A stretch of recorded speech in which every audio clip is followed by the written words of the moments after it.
भोजन है ना। अब एक प्रक्रिया माहौल बनाएंगे भोजन करने का ना, तो इससे उसके बॉडी के जो एक्टिविटीज है वो तैयार हो जाएंगे और मुंह में, जैसे हम रसगुल्ला देखते हैं तो मुंह में क्या आ जाती है, लार आ जाती है, पानी आ जाता है ना।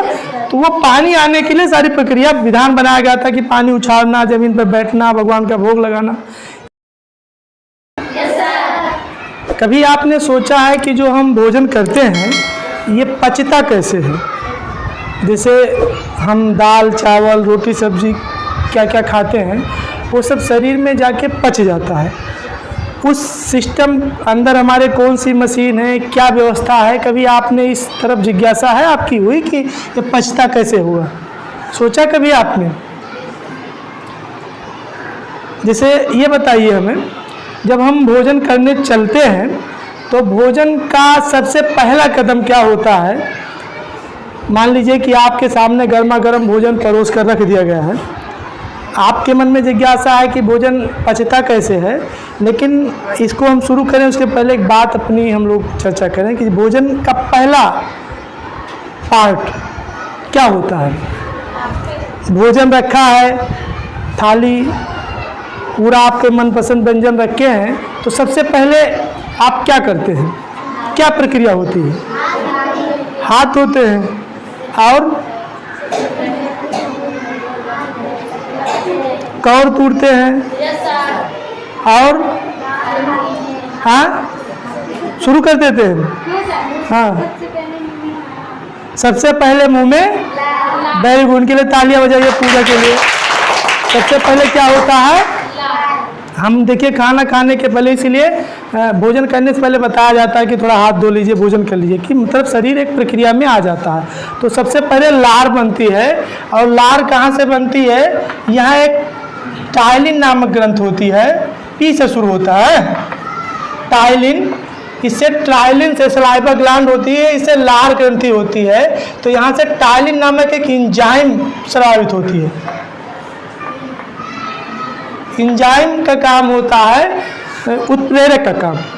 तो ये टाइलिन नामक एंजाइम यहाँ स्रावित होती है, और जैसे ये स्रावित होती है तो जब हम भोजन, आपको दांतों के बारे में बताया कि हमारे 4 प्रकार के दांत होते हैं।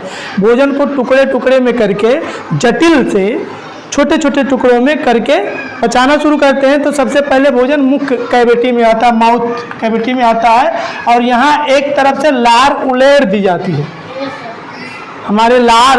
और जब तक भोजन लसलसा नहीं होगा तब तक मीठा नहीं लगेगा और हम उसको निगल नहीं पाएंगे। तो लार का बहुत महत्व होता है किस भोजन को पचाने में। कभी कभी आपको कहता भूख नहीं लगी है, या फिर मतलब निगल नहीं पाते हैं, या मीठा नहीं लगता भोजन, या फिर किसी को बुखार हो जाता है तो भी आदमी भोजन नहीं कर पाता, क्योंकि उसकी लार ग्रंथि प्रभावित हो जाती है। ठीक, तो यहाँ लार मिली, और लार जैसे मिलती है तो ये भोजन एकदम लसलसा होके यहाँ चलता है, ये आ जाता है ग्रास नली में। इसी को आहार, ये पूरी नली यहाँ से यहाँ तक, इसको आहार नली भी कहते हैं। लेकिन जो ये ऊपर वाला है इसे ओसोफेगस अंग्रेजी में कहते हैं, हिंदी में ग्रास नली। क्या कहते हैं? ग्रास नली। यहाँ भोजन को जो चलता है उसको कहते हैं काइन। क्या कहते हैं? ये लुब्धीदार हो जाता है भोजन, और एक गति होती। जैसे आपने कभी सोचा कि भोजन अंदर कैसे जाता है, तो आपने पढ़ा होगा रेखीय गति, दोलन गति, वृत्तीय गति। लेकिन विज्ञान बायोलॉजी में एक गति है, इसे कहते हैं क्रमाकुंचन गति। कौन सी गति? क्रमाकुंचन आप ऐसे जानते रहिए, ये एक अलग तरह की गति है, क्रमाकुंचन गति। ये कैसी गति होती है? जैसे आपने रेखीय गति हो गई, वृत्तीय गति हो गई, दोलन गति हो गई, ठीक। लेकिन क्रमाकुंचन गति जो होती है, एक होती है घूर्णन गति, अपने स्थान पर ही घूमता है, ठीक। क्रमाकुंचन गति बेटा कुछ इस तरह होती है, जैसे एक नलिका है वो ऐसे ऐसे चलती है, फूलती पचकती है, ठीक। तो यहाँ पर क्रमाकुंचन गति के द्वारा भोजन आगे बढ़ता है, ठीक, और आकर यहाँ स्टमक में पहुँच जाता है। स्टमक के 3 पार्ट होते हैं। स्टमक मतलब हमारा पेट, इसी को उदर कहते हैं। जैसे लंबोदर, गणेश जी का एक नाम क्या है? लंबोदर ना। तो ये उदर है, यहीं पर आकर भोजन पहुंचता है। यहाँ कार्बोहाइड्रेट का पाचन होता है। कार्बोहाइड्रेट मतलब जो हम भोजन में संतुलित आहार में पढ़ते हैं ना, तो कार्बोहाइड्रेट में रोटी चावल इनका पाचन यहाँ शुरू हो जाता है और यहाँ पहुँचता है भोजन, तो पेट में एक बड़ी तेज़ी से HCl, इसको अंग्रेजी है और इसका फुल नाम है हाइड्रोक्लोरिक अम्ल। क्या नाम है? हाइड्रोक्लोरिक अम्ल एक तरह से उड़ेल दिया जाता है, क्योंकि हमारे भोजन में लार का काम होता है, जीवाणुओं बैक्टीरिया आदि को मारना भी काम होता है वो। और हाइड्रोक्लोरिक अम्ल का जो कुछ यहाँ पर बैक्टीरिया वायरस आदि नहीं मर पाए हैं या वो नष्ट नहीं हो पाए हैं, तो हाइड्रोक्लोरिक अम्ल उनको मार देता है। ठीक है, अम्ल मतलब एसिड, तेजाब जैसे होता है, तो थोड़ा हल्का होता है इसलिए। लेकिन जब इसकी मात्रा ज़्यादा हो जाती है तो हम लोग अचार में कौन सा अम्ल पाया था? हाइड्रोक्लोरिक अम्ल। कभी आपको खट्टी मीठी डकार आती है ना, कभी हम बफर में या किसी पार्टी में जाते हैं, खूब खा लेते हैं दाब के, तो डकारें आती हैं। डकारें क्यों आती है? क्योंकि शरीर की ऐसी प्रकृति है कि जितना आप गाढ़िष्ठ भोजन करेंगे उतनी तेज़ी से HCl बनेगा उसको पचाने के लिए, तो वो जब ज़्यादा बनता है तो डकारें आती हैं। यहाँ एक थोड़ा सा एक पार्ट आप ध्यान दीजिए, ये हमने पाचन का अंग तो नहीं है, लेकिन आपकी जानकारी के लिए, और ये बहुत इंपॉर्टेंट हमें लगता है। कई बार हम लोग भोजन करते हैं तो हुस्न चढ़ जाता है, देखा है ना? तो एक्चुअली होता क्या है, ये ट्रैकिया है, ये श्वास नली है, ये दिख रहे हैं ना, यहीं पर एक वाल लगा होता है। जब हम भोजन करते हैं तो भोजन को आना ऐसे चाहिए, लेकिन कहते हैं कि भोजन करते वक्त बोलिए मत। हमारे धर्मों में, सनातन धर्म में एक आ गया है, जैसे नवा होता है ना, तो उसमें बोलते नहीं। क्यों नहीं बोलते हैं? तो कहा है कि अन्न देवता है, उनका अपमान होता है। लेकिन साइंस ने बाद में इस बात को सर्च किया कि क्यों ऐसा कहा गया होगा। क्योंकि जब हम भोजन करते वक्त, तो खासकर जब निगल रहे होते हैं अमित, जब हम निगल रहे होते हैं तो कई बार होता है कि ये सांस नलिका खुल जाती है, मतलब भोजन किए, अब भोजन करते वक्त कहीं बोले भी, मतलब बोलेंगे तो सांसों की जरूरत पड़ेगी, और इधर ये भोजन आ रहा है, तो जब हम निगल रहे होते हैं तो ये ढक्कन, ये वाल बंद हो जाता है। ठीक, लेकिन कहीं ऐसा हुआ कि उसी दौरान हम बोलने का प्रयास किए तो ये खुल जाएगा, समझ रहे हैं? ये खुल जाएगा तो भोजन इधर आ सकता है, और इधर आएगा तो वो इसे ट्रैकिया के थ्रू होते हुए फेफड़ों में जा सकता है। और फेफड़ों में यहाँ पर तमाम सैक्स होती हैं, कूपिकाएँ होती हैं, ये छोटी छोटी कूपिकाएँ होती हैं जिसमें ऑक्सीजन आता है। ठीक, तो यदि भोजन का कोई पार्टिकल ट्रैकिया के थ्रू फेफड़े में हमारे चला गया तो भोजन फंस जाता है, और फंस जाएगा, यदि वो ना निकला तो इवन डेथ, मौत हो सकती है। इसलिए तुरंत शरीर एक प्रक्रिया करता है, हुस्न आता है, और तब तक खांसी आती रहेगी, तब तक शरीर वोमिटिंग जैसा करता रहेगा, जब तक कि वो अन्न का पार्टिकल मुख या नाक से बाहर नहीं आ जाता। आपने देखा होगा चावल के कण बाहर आ जाते हैं, तभी आप फुर्सत पाते हैं ना। तो इसलिए धर्मों में रोका गया कि भोजन करते वक्त कतई बोलिए मत। तो हमारे सनातन धर्म में या फिर विज्ञान भी कहता है कि भोजन करते वक्त बोलना नहीं। ठीक, अब भोजन यहाँ पहुँचा, हाइड्रोक्लोरिक, अब ये तो एक पार्ट होगा, फेफड़े आपके बने, लंग्स दाहिना बायां फेफड़ा दोनों, यहाँ आया पेट में, पेट आहार नाल का पूरा ये सिस्टम है, ये पार्ट ऊपर है, तो यहाँ HCl ने काफ़ी कुछ मैनेज किया। फिर उसके बाद में भोजन, यहाँ पर एक आप देख रहे हैं लीवर, यहाँ तो भोजन अम्लीय हुआ। इसके बाद डियोडिनम है, ये ग्रहणी है। क्या है? ग्रहणी और गृहिणी में आप अंतर जानते होंगे ना। गृहिणी जो माताएं होती हैं उन्हें गृहिणी कहा जाता है, उसमें नीचे ये वाला लगता है। ठीक है, अच्छा, तो ये ग्रहणी है, ग्रहणी में भोजन पसरता है, मतलब यहाँ जो बना, जैसे माताएं सूप में भोजन कुछ बीनना होता है, चुनना होता है तो पसार देती है ना, तो वहाँ पसरता है थोड़ा भोजन, और जब पसर के यहाँ सूखता है उसके बाद में ये सीधे यहाँ भोजन का कोई अब पाचन वाचन नहीं होता। फिर ये भोजन चला जाता है छोटी आंत में। ये देखो, ये इसके ऊपर से छोटी आंत आई है। छोटी आंत की लंबाई आप जानते हैं कितनी होती है? Yes sir. कितना? लगभग 32 फीट। ठीक है, तो जो आंत होती है, अब ये इतना लंबी होती है कि इसी में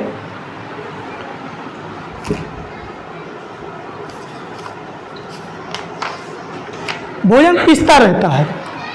9 मीटर होती है, 9 को 3 9 करीब वही 32 के आसपास बनेगा, ठीक। तो ये कभी कुत्ता उत्ता कोई मर जाए सड़क पर, आप देखो कितनी दूर तक उसकी आंत जाती रहती है ना। तो शरीर का सबसे लार्जेस्ट अंग होता है, शरीर का सबसे लार्जेस्ट मतलब सबसे बड़ा अंग होता है। तो यहाँ भोजन आके भोजन का अधिकतम भाग यहीं पर डाइजेस्टिव होता है, पाचन होता है। यहाँ पर चूंकि यहाँ जो स्टार्च था, कार्बोहाइड्रेट था, ये सब तो पचा, लेकिन प्रोटीन जो होता है बहुत कॉम्प्लेक्स होता है, तो उसका पाचन यहाँ शुरू होता है।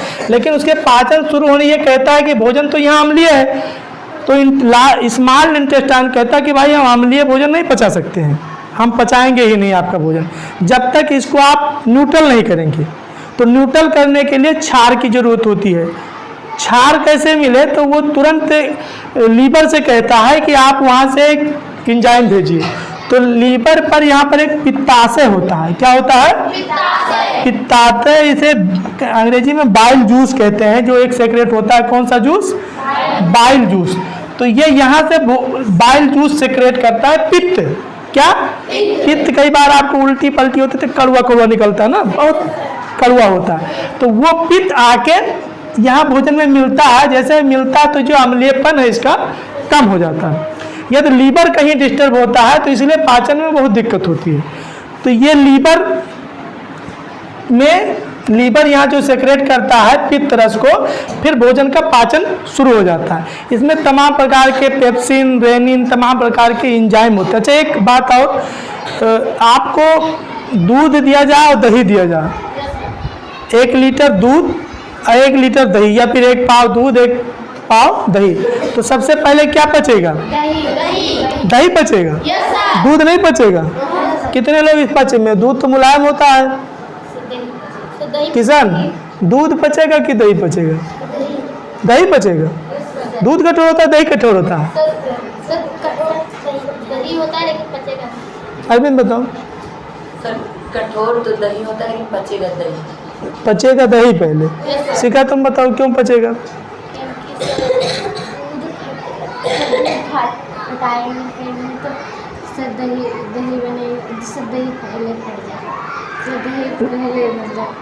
अच्छा, तुम जो कहना चाह रही हो ठीक है। ये कहना ये चाह रही हैं कि जब किसी को दूध का डाइजेस्टिव करना होगा तो उसको दही बनना जरूरी है ना। तो दूध भी यदि हम खाएंगे तो बाद में वो दही ही बनेगा। तो एक स्टेप यदि हम आगे रहेंगे, दही बन के मिला है तो पाचन बढ़िया होगा। बहुत बढ़िया, इनके लिए तालियां बजाइए। दूध को पचने में यदि 1 घंटा लगेगा तो दही को पचने में 20 मिनट लगता है, ठीक। इसलिए जो बच्चे कई बार आप देखें वॉमिटिंग करते हैं, छोटे बच्चे उल्टी करते हैं, दूध डाक दिए तो वो दही बन के निकलता है ना। अच्छा, दूध को पचाने के लिए एक एंजाइम होता है, एक प्रोटीन होता है केसिन। कौन सा प्रोटीन? केसिन। ये केवल माँ के दूध में ही पाया जाता है, इसलिए कहा जाता है, दूध के डिब्बे पर भी लिखा रहता है कि माँ के दूध का कोई विकल्प नहीं, क्योंकि केसिन नामक एक प्रोटीन पाया जाता है जो कि माँ के दूध में पाया जाता है। और इसको तोड़ता है रेनिन। क्या तोड़ता है? रेनिन नामक एक एंजाइम होता है जो तोड़ के दही बनाता है, ठीक है। तो छोटे बच्चा तो दाल भात ये सब खाता नहीं, जो 4-5 महीने का है, तो उसके जीवन में ये बड़ा रोल होता है। अच्छा, यहाँ भी ये कहीं दूध आ गया तो रेनिन का महत्व होता है, ठीक। और फिर उसके बाद में तमाम प्रकार के एंजाइम साबित होते हैं। अभी आपके स्तर की बात नहीं है, जो हम आपको और अगली क्लासों में आप पढ़ेंगे। अभी आप इतना ही पढ़िए कि तमाम प्रकार के एंजाइम चलते हैं और इसमें फिर वही गति होती है। कौन सी हमने बताया था? क्रमाकुंचन गति। कई बार जब हम भूखे होते हैं तो पेट में मरोड़ होती है। कई लोग कहते हैं चूहे कूद रहे हैं ना। चूहे कूदने मतलब अंदर तो चूहा होता नहीं है, तो चूहे कूदने जैसी कैसे क्यों महसूस होता है? क्योंकि हमारे आहार नाल में और खासकर छोटी आंत में कुछ रह नहीं गया है। जब कुछ पचाने के लिए रह नहीं गया और आते ऐसे ऐसे करती रहती है, क्रमाकुंचन गति करती रहती है, तो हमको भूख लगती है तो कहते हैं पेट में चूहे कूद रहे हैं, मरोड़ होती है, ठीक।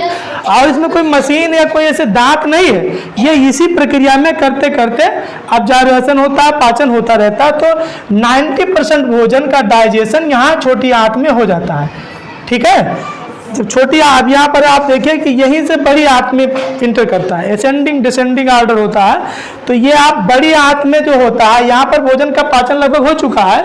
अब एक बचा होता है जल, जल का अवशोषण यहाँ तक नहीं हुआ होता है, तो बड़ी आंत में जल का अवशोषण होता है। किसका अवशोषण होता है? जो हमारे भोजन में जल होता है और खनिज तत्व जो होते हैं वो सीधे पचा लिए जाते हैं, खनिज तत्व और लवण सीधे पचा लिए जाते हैं, लेकिन जल का पाचन जो होता है अधिकतर बड़ी आंत में होता है। तो यहाँ पर जो भोजन का अवशेष अंग बचा होता है, यहाँ पर हमने आपको बताया भोजन को काइम कहते हैं और यहाँ पर भोजन को चाइल कहते हैं। क्या कहते हैं?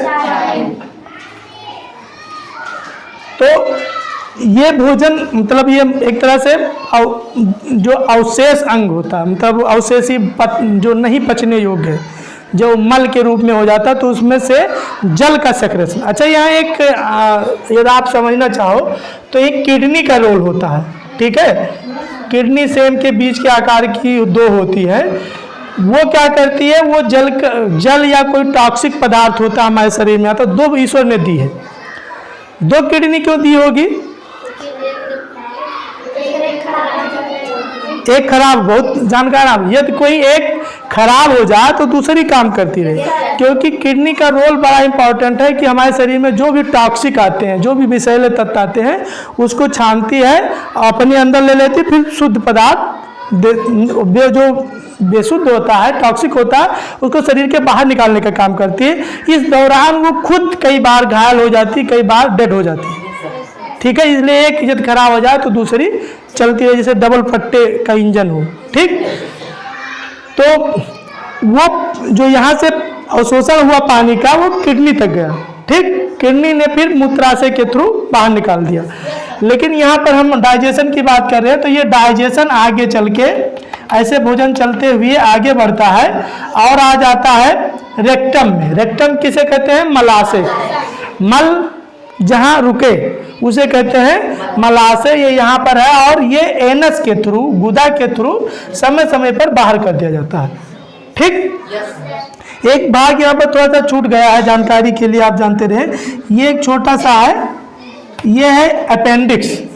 अपेंडिक्स क्या है? कृमि रूप परिशेषिका। इसका मुख्यतः जानवरों में ज़्यादा काम होता है। ऐसे जानवर जो शाकाहारी होते हैं, जो साग भाजियात खाते हैं, जैसे खरगोश है, वो सेलुलोज का पाचन करने का काम करता है। लेकिन हम लोग अब ये सब खाना छोड़ दिए पहले। अच्छा, ये भी सिद्ध करता है कि इसका अर्थ है कि हम पहले शाकाहारी थे। जानवरों में ये बड़ा होता है और हमें छोटा होता है, लेकिन ये है, तो इसका अर्थ है कि मानो पहले शाकाहारी था, अब उसका ज़्यादा उपयोग नहीं रहेगा। हम लोग अनाज तमाम चीज़ खाने लगे हैं, सर्वाहारी हो गए हैं, तो उसका अब लोग कहते हैं कि ये अवशेषी अंग होगा। तो ये कई बार के रोम प्रशेषिका जो होता है, ये ऐसे करके घूम के आंत में घुसने लगता है। तो घुसने लगता तो कहते हैं आंत ही उतर है, हार्निया उतर है। सुना आपने? आंत उतर आई, ठीक। एक चीज़ यहाँ पर ये जल का अवशोषण करती है बड़ी आंत। तो जब कई बार बड़ी आंत में कोई दिक्कत आ जाती है तो यहाँ से म्यूकस रिलीज होता है, जिसे हम कहते हैं कि लूज मोशन हो गया, पेट दस्त आने लगती है ना।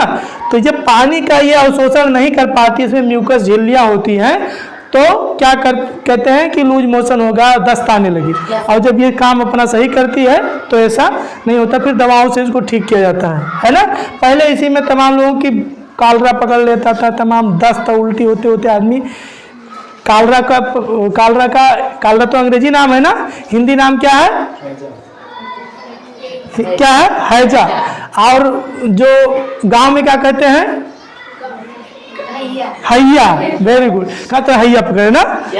तो वो पहले इतना विकराल बीमारी थी, उसको हैया महारानी नाम दे दिया कि एक लोग दस्त होती, दूसरे लोग दस्त होती, और वही कीट वही घर की मक्खियाँ जाके भोजन पर बैठती, फिर वो खाते, फिर उनको इन्फेक्शन होता, तो वो एक बीमारी बन जाती कि एक लाश रख के आते दूसरी तैयार हो जाती थी। तो ये इतनी विकराल बीमारी हो गई थी पहले। अब तो तमाम प्रकार की एंटीबायोटिक दवाएं हैं, तो इनसे कंट्रोल कर लिया जाता है। ग्लूकोज आज दे के उस पानी की कमी दूर कर दिया जाता है और फिर दवाएं दे के म्यूकस कंट्रोल कर लिया जाता है। ठीक है, तो ये ओवरऑल आपने प्रक्रिया समझी। एक बार फिर से हम लोग एक रिमाइंड कर लें कि भोजन माउथ कैविटी में आया, आने के पहले, भोजन करने के पहले, इसीलिए। अच्छा, आप ये बताइए कि किसी को भोजन करने के लिए आप तैयार करेंगे, थोड़ा सा घरेलू बातें हैं, व्यवहार की बातें, तो सबसे पहले आप क्या देंगे? कोई आपके यहाँ मेहमान आया है तो सबसे पहले उसे उसके क्या व्यवस्था करेंगे? भोजन के लिए बुलाना है, पानी देंगे, मिठाई देंगे? नहीं, भोजन कराना है ना, सीधे आपका आतिथ्य आया है तो क्या करेंगे? Very good. उसके पहले बैठने की व्यवस्था करेंगे, फिर पानी देंगे या उसे कहेंगे कि हाथ धो लीजिए। अच्छा, कहीं कहीं हम लोग जाते हैं, भैया हाथ धोइए, तो भोजन, हाथ धोने का मतलब आप थोड़ा तैयार होइए, आपकी शरीर जो है एक्टिव हो जाए कि हमें भोजन करना। ये नहीं कोई सो रहा उठो खाओ ना, ऐसा नहीं करना है। क्यों? क्योंकि उसके शरीर में प्रक्रियाएं होना शुरू हो जाए, है ना। तो उसको आप हाथ धोने कहेंगे, बैठने देंगे, फिर सबसे पहले आप सलाद रखेंगे, पानी रखेंगे, फिर यदि आपके पास उपलब्ध है तो सीधे भोजन लाएंगे कि सलाद लाएंगे? सलाद लाएंगे, फिर भोजन, है ना। अब एक प्रक्रिया, माहौल बनाएंगे भोजन करने का ना, तो इससे उसके बॉडी के जो एक्टिविटीज है वो तैयार हो जाएंगे और मुंह में, जैसे हम रसगुल्ला देखते हैं तो मुंह में क्या आ जाती है? लार आ जाती है, पानी आ जाता है ना। तो वो पानी आने के लिए सारी प्रक्रिया, विधान बनाया गया था कि पानी उछालना, जमीन पर बैठना, भगवान का भोग लगाना, ये सब क्या था? शरीर को एक्टिव करने का। तो इसी तरह से अब भी ऐसा प्रयास करना चाहिए कि भोजन करने के पहले ये सब करने चाहिए, तो शरीर एक्टिव होगा। और आपने भोजन शुरू किया तो हमारे 4 प्रकार के दांत हैं, इंसाइजर, कैनाइन, प्रीमोलर और मोलर। इन्होंने भोजन को छोटे छोटे टुकड़ों में तोड़ा, माउथ कैविटी से होते हुए भोजन आगे बढ़ा, यहाँ आया स्टमक में, स्टमक में सीएल आया, हाइड्रोक्लोरिक अम्ल, फिर भोजन आगे बढ़ा डिओडिनम में, डिओडिनम में भोजन का पाचन नहीं होता है, फिर गया यहाँ से। अच्छा, एक चीज और थोड़ा सा छूट गई थी, यहाँ पर अग्न्याशय होता है। क्या होता है? अग्न्याशय को हिंदी में कहते हैं पैंक्रियाज। क्या कहते, ओ सॉरी, अंग्रेजी में क्या कहते हैं? पैंक्रियाज। क्या कहते हैं? यहाँ से अग्न्याशयी रस निकलता है। कौन सा रस? अग्न्याशयी रस, पैंक्रियाटिक जूस। उसका काम क्या होता है? एक उसमें एक हार्मोन निकलता है, इंसुलिन हार्मोन। कौन सा हार्मोन? इंसुलिन का काम होता है शुगर को कंट्रोल करना। किसको कंट्रोल करना? शुगर माने चीनी। भोजन में जो चीनी की मात्रा, शुगर की मात्रा, उसको कंट्रोल करना। यदि पैंक्रियाज ने भोजन में शुगर की मात्रा को कंट्रोल नहीं किया तो उसको कहते हैं शुगर हो गया, मधुमेह रोग हो गया। तो यदि ये कमजोर पड़ता है, इसमें बीटा हैंगर दीपिकाएँ होती हैं जो जिनसे इंसुलिन हार्मोन स्रावित होता है। ठीक, तो ये इंसुलिन हार्मोन यहाँ से अग्न्याशय स्रावित करता है, यहाँ से लीवर पित्त रस स्रावित करता है, और इसमें जठर रस होता है। कौन सा रस? जठराग्नि। आग 7 प्रकार की होती है, आपने सुना होगा। बड़वा अग्नि, दवा अग्नि जो जंगल में लगती है, बड़वा नल जो समुद्र में लगती है। एक आग लगती है पेट में, उसे क्या कहते हैं? जठरा अग्नि। क्या कहते हैं? तो वो पेट की आग यही लगती है। ठीक, फिर भोजन यहाँ से इंसुलिन और ये बाइल जूस यहाँ से सेक्रेशन हुआ। भोजन चूंकि ज़्यादा अम्लीय था, अम्लीय भोजन इंटेस्टाइन पाचित नहीं करती है, तो उसके लिए लीवर का बहुत बड़ा रोल होता है। तो लीवर यहाँ से भोजन के सेक्रेशन के लिए बाइल जूस सेक्रेशन करता है। बाइल जूस, पित्त जूस एंजाइम नहीं है, लेकिन फिर भी ये पाचन के काम में करता है। ठीक है, तो फिर यहाँ भोजन तमाम लंबी आंत होती है तो उसमें पिसते पिसते पचता रहता है। और यहाँ पर भोजन का स्वांगीकरण होता है। क्या कहते हैं? स्वांगीकरण मतलब ऑब्जर्व कर लिया जाता है, तो उससे ऊर्जा के रूप में तब्दील करते हैं। तो जब बड़ी आंत में आने के पहले भोजन का स्वांगीकरण, एक शब्द है स्वांगीकरण, जगह नहीं, आप समझ लीजिए इस बात को। ठीक, तो इससे क्या होता है? ऊर्जा निकलती है। यहाँ पर अंतर्ग्रहण होता है, ठीक है, फिर यहाँ डाइजेशन शुरू होता है और यहाँ स्वांगीकरण होता है, एब्जॉर्प्शन मतलब उसको अवशोषित किया और फिर स्वांगीकरण एसिमुलेशन का मतलब यह है कि भोजन को ऊर्जा में तब्दील किया। जैसे हम लोग भोजन कर लेते हैं तब डका लेते हैं, आप कुछ लगा खाए ना, तो क्या होता है कि भोजन ऊर्जा के रूप में तब्दील हो रहा है, ठीक। फिर यहाँ पर जो हमारे अवशेषी पदार्थ होते हैं भोजन में जो पच नहीं पाते हैं, 90% तो पच चुके होते हैं, तो उसमें से पानी का, जल का अवशोषण कर लिया जाता है। जल अवशोषित होकर फिर यहाँ पर आकर रेक्टम में, मलाशय में जो गैर अवशोषित भोजन है वो आके इकट्ठा हुआ रहता है और समय समय पर हम मल के द्वारा एनस के थ्रू होते, एनस माने गुदा के थ्रू होते हुए भोजन जो गैर अपचित भोजन है, जो पचा नहीं है, वो मल के रूप में इकट्ठा है, उसको समय समय पर एनस के थ्रू बाहर कर देते हैं, ठीक। तो मुख से लेकर एनस तक की सारी प्रक्रिया आप समझ गए ना? Yes sir. खूब ठीक से। Yes sir. एक चीज आपने क्या, माँ के दूध में कौन सा ये प्रोटीन पाया जाता है? केसिन। माँ के दूध में कौन सा प्रोटीन पाया जाता है? केसिन। अच्छा, हमें कई बार हुसन जैसे चढ़ने की प्रक्रिया होती है, वो क्यों होती है? भोजन कहाँ जाने, श्वास नली में जाने लगता है। Very good. सबसे बड़ा अंग शरीर का कौन सा होता है? छोटी आंत। कौन सा अंग? छोटी आंत। भोजन का कितने % भाग छोटी आंत में पच जाता है? 90% भोजन। Very good. अच्छा, लीवर का काम क्या होता है? ये लीवर ऐसे क्या काम होता है? कौन सा जूस निकालता है? कौन सा रस? अच्छा, कई बार यहाँ लीवर के इसमें पित्ताशय में पथरी हो जाती है, जिसे पित्ताशय कहते हैं, तो उसको निकाल देते हैं क्योंकि वह पित्त इकट्ठा होता है। ऐसे तो सेक्रेशन होता है, तो लीवर से क्या निकलता है? कौन सा रस? पित्त रस। कौन सा रस? वेरी गुड, पित्त रस। और पित्त रस यहाँ भोजन ज्यादा कैसे होता है? अम्लीय होता है कि क्षारीय होता है? यहाँ HCl, हाइड्रोक्लोरिक अम्ल। तो कैसा भोजन होता है यहाँ? अम्लीय। किसने बताया? रोशनी। Very good. फिर अम्लीय भोजन को क्षारीय बनाने का काम को, मतलब न्यूट्रल करने का काम कौन करता है? बाइल जूस, पित्त रस ना। फिर ये इंटेस्टाइन पचाना शुरू कर देता है ना। तो बाकी चीज और कोई आपको कोई कंफ्यूजन हो तो आप पूछ सकते हैं। अच्छा, ये कौन सी गति यहाँ पर हमने बताया, कौन सी गति होती है? क्रमाकुंचन गति। सीधे चलती है कि गोल चलती है, कैसे चलती है? ऐसे ऐसे चलती है। वेरी गुड, मतलब फूलती पचकती है ना। तो अब आपको डाइजेशन समझ में आ गया ना? अब इससे संबंधित आप हेडिंग डाल के अपने आप लिख लेंगे ना। या थोड़ा सा यदि आपको समस्या होती है तो आप पूछ लीजिएगा। अब इस स्तर के यदि आप पढ़ लेते हैं तो आपको कहीं कोई समस्या नहीं आएगी। यहाँ तक कि आप इंटर लेवल पर भी जाएंगे तो बहुत ज़्यादा मेहनत नहीं करनी पड़ेगी, है ना। चूँकि आप जूनियर लेवल पर हैं, लेकिन आप यहीं से यदि समझ लें और आपको हिंदी अंग्रेजी सारी कुछ लिख दिया गया है। यदि कोई दिक्कत होती है, कोई कन्फ्यूजन है तो फिर से पूछ लेते हैं ना, है ना, फिर से जान लिया जाएगा। तो अब आप तैयार हैं एकदम लिखने के लिए? Okay, thank you.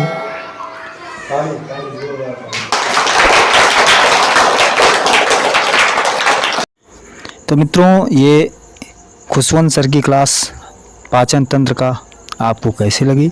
अगर ये क्लास आपको अच्छी लगी हो तो अपने विचार इस चैनल पे ज़रूर दीजिएगा।